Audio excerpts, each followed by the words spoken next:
আলু বোখরার জুস। প্রথমে ভাবলাম সেটা চাটনি করব, কিন্তু দেখলাম চাটনি করতে গেলে সে ফুটিয়ে তার ভিটামিনগুলো সমস্ত নষ্ট হয়ে যাবে।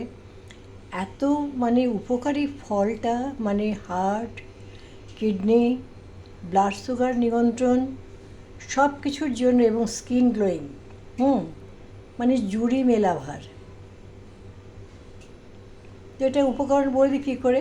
প্রথমে ছোটো ছোটো করে টুকরো করে নিয়েছি, দেখতেই পাচ্ছেন। আমি একটুও ছাঁকিনি, কারণ রাফেজগুলো থাকা দরকার। তো এর মধ্যে একটু রক সল্ট দিয়েছি, অল্প করে একটু মিছরি দিয়েছি, আর লেমন জুস দিয়েছি।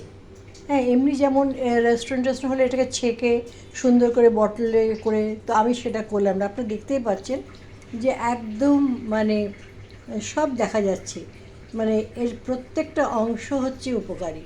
তো আমি এইভাবে জুস করে অতিথি আপ্যায়নে এখন যতদিন পর্যন্ত আলু বোখারা থাকবে, আমি এইটাই পরিবেশন করব।